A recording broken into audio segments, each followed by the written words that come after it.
Welcome to this video about the Care Act duties in relation to an assessment of need.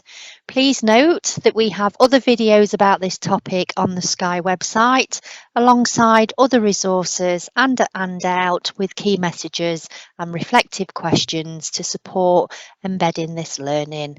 My name is Paula and with me today is June. Hello, June. Hello.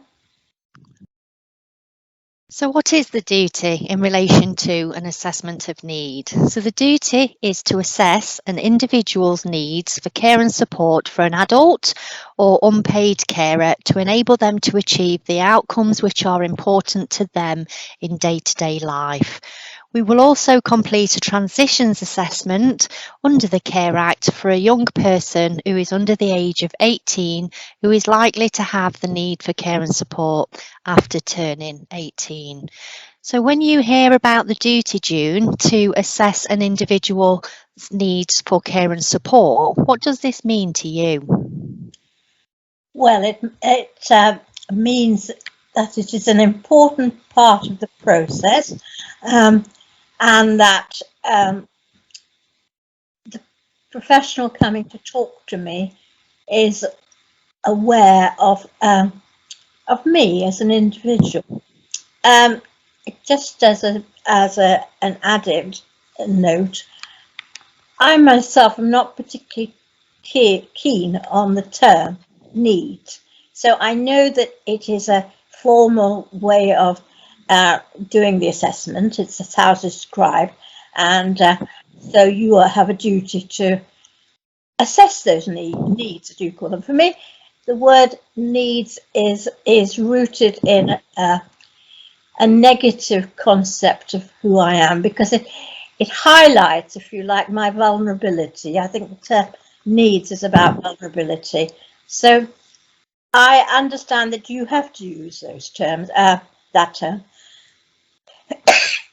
But I actually find that I redefine or just change the shift slightly from needs to requirements, because for me requirements is more objective rather than subjective about who I am. So I have requirements which hopefully you may be able to help me with. So that's my view on that. But I do understand it is a duty that needs to be carried out. And yes, so I think that if you actually do this in a way that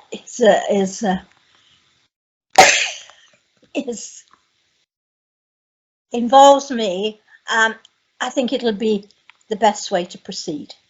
Fantastic. Okay, so as a practitioner, if I was a social care practitioner working with June, it's my responsibility to support her to feel as comfortable as possible in the conversation that we are going to have. And so I will adjust my language in a way to enable this to happen. So I will use, and I forgot already, June, requirements is the word that June would prefer, but acknowledging as well that it is the term needs that we will use under the Care Act. So when should we comply with the duty of an assessment of need for care and support? When does our responsibility under the local authority kick in? And that duty kicks in as soon as we've identified that there is an appearance of need for care and support. So this could mean that an individual has referred themselves in for an assessment because they feel that they need something to enable them to achieve an activity of daily living, for example.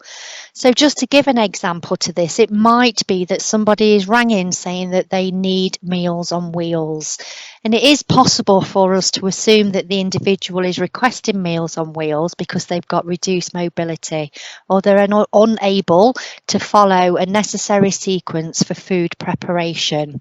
The individual, however, may feel that they need Meals on Wheels because their next door neighbour receives it on a regular basis and they think that that food smells wonderful meal, so they want a little bit of it too. Okay, but that is indicating that it's a desire or a preference or a want that the individual has, and not a need or a requirement, as June would refer to it under the Care Act. So it's therefore important that we ask questions to gain an understanding of why the individual considers Meals on Wheels, for example, as to be a need in their life. What is happening to them at the moment which impacts on their ability to have a hot meal on a daily basis? If the conversation indicates that there is a need on their ability, there is a need which impacts on their ability to prepare a meal, then we would have a responsibility to continue with an assessment of need for care and support.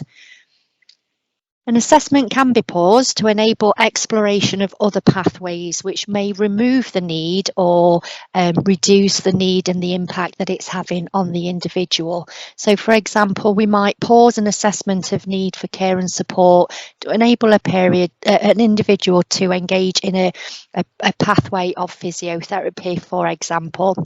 If they're having some issues with dexterity following a trauma to the hand, we would then restart the assessment of need once that intervention has been completed. It is important for us to remember that a person does have the right to refuse an assessment if they have the mental capacity to do so, and considering the risk to themselves and to others. If an individual wishes to refuse an assessment and is assessed to lack mental capacity to make that decision, then the social care practitioner would need to make that decision as to the progress of an assessment of need if it is in that individual's best interest. So thank you for listening. Remember to check further resources and other videos on this and other themes around the Care Act on the Sky website. Thank you for your time, June. Welcome.